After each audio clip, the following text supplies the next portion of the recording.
Trump announced a 90-day pause on the additional tariffs for countries willing to negotiate with US. 75 countries has reportedly opened to negotiation, according to White House speaker. During the pause, reciprocal tariffs for these countries will be reduced to 10%. Trump singled out China for additional tariff, citing lack of respect. Tariff on China will increase to 125% effective immediately. As a result, the market rebounded violently. The massive stock rally added $4.5 trillion in market value to S&P 500. It marked the best day for S&P 500 since 2008. It was also the best day for NASDAQ index since 2001. What a historical day for the US market. The top half of this chart shows you the VIX Fear Index. The bottom half shows you the S&P 500. VIX has dropped 44% from the previous peak, while the S&P 500, after the recovery, is now 11.29% down from the previous record high. Some are saying Trump's pause on the reciprocal tariff is a capitulation to market pressure. The market downturn caused significant pain to his capitalist allies and party members.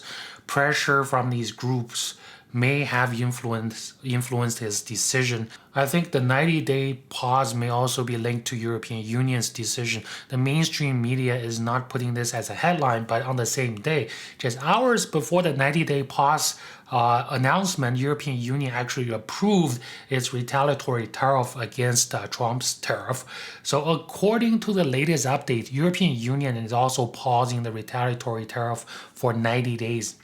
So on previous videos, I predicted that European Union's retaliation against US would mark the market bottom. And as you can see, on the same day when this happened, the market rebounded violently. So maybe this is the bottom, or maybe this is a local bottom. Who knows? But I got it right. But this logic appears to be very straightforward because there are only three superpowers in the world. We have US, European Union, and China. US understands that it's not smart to confront both European Union and China simultaneously, and also US needs more time anyways. There are 75 countries lined up looking to negotiate. It takes time to assess the trade dynamic between US and those countries and come up with strategies.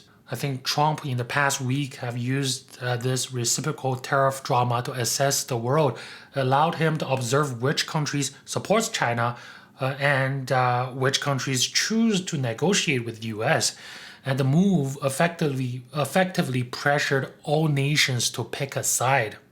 Because remember, they said if you're willing to negotiate, US will lower the tariff to 10% for now and pause for 90 days. But if you're on the sideline, not picking a side, you're still getting the full reciprocal tariff. So US is effectively forcing all nations to pick a side.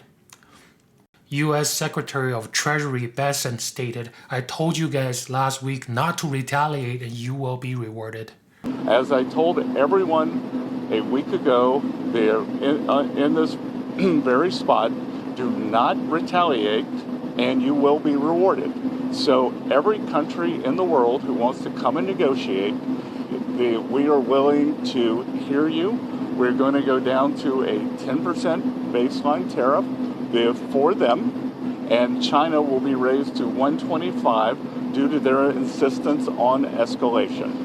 US has effectively positioned itself as a country who is open to cooperation with willing countries, and conversely, those who challenge the US face strong retaliatory measures. If everything is going according to the plan, the reciprocal tariff drama may be a calculated trap. Before April 2nd, the US likely anticipated that China would retaliate hard. Now, if you look at the big picture, China now appears to be isolated. It's the only country that actually retaliated. And maybe China likely didn't anticipate that no other country would follow its lead to impose the retaliatory tariff. So over the next 90 days, Trump can engage with rest of the world to negotiate favorable terms. If Trump's end goal is to challenge China, this 90-day pause will give him time to negotiate global support on that goal. And Trump is holding a very strong leverage now with the threat of full reciprocal tariff. So by applying just 10% right now while he negotiates with the rest of the world, it's giving them a taste of the tariff pain and giving Trump more negotiation leverage. One key issue that US may be targeting to negotiate is the rerouting of Chinese goods through Mexico and Vietnam to evade the US tariff. From 2017 to 2024, the percentage share of US exports coming from China is 21 went down from 21.6% to 13.4%, while Mexico went up from 13.4% to 15.5%. Vietnam went up from 2% to 4.2%. While for the same period, U.S. imports of Chinese goods went from 19% down to 14.7%. Vietnam went up from 3.1% to 4.5%. Mexico went up from 1.6% to 2.4%, suggesting that there could potentially be rerouting of the Chinese goods through these two countries to enter U.S. And on the other hand, you may be asking if China is isolated, how is China's stock market? The CSI 300 is up 1% on the same day. The rise is likely due to the intervention of Chinese government through Chinese sovereign wealth fund.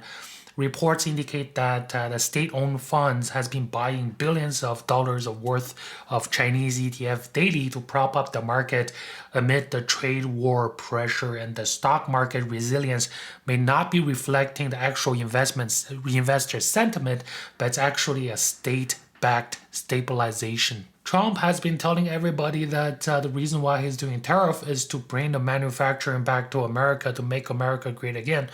I think to achieve this without fueling the inflation, I think a targeted approach is important. But I'm sure right now they don't have time to go with a targeted approach. So tariff on China should be focused on high-end and high-tier and mid-tier manufacturing sectors. The low-end manufacturing is useless. There's no need to tariff on the low end, because if you try to bring them back, like the toy factories or plastic factories in US, you won't be able to find workers. The wage expectation in America is high, right? But on the other hand, for more important sectors like cell phone manufacturing, not the cell phone assembly line, but actual cell phone manufacturing that involves design, the chip manufacturing, R&D, all those Chinese branded smartphone and electronics. They can be tariffed because it's actually there are high value to bring them back into America. And if you leave the low-end manufacturing alone, the toys, the plastic, it actually keep the price down for consumers in America. For companies like Walmart, Dollar Store, and probably Amazon, it ensures that Dollar Store doesn't have to change their name to $10 store. Speaking of inflation, today is also the release of the US CPI report for the month of March. Overall CPI month over month is minus 0.1% lower than expected, plus 0.1%, and year over year wise, it's actually down to 2.4%, matching the September low. And again, month over month is actually the lowest in 5 years. Last time we were seeing a negative number was in May of 2020. So this is signaling an easing of inflationary pressure in the U.S. economy. On the core CPI side, it rose 0.1% lower than expected, plus 0.3% month over month. So on the year over year side, the core CPI dropped to 2.8%, lowest since 2021 March. So the cooling of the inflation strengthens U.S. economic position during the trade war escalations. And as a result, following the CPI report, the market's expectation on rate cut has shifted. According to CME FedWatch Tool, the futures market now anticipates 4 rate cuts in 2025, down from the 5 rate cuts expectation.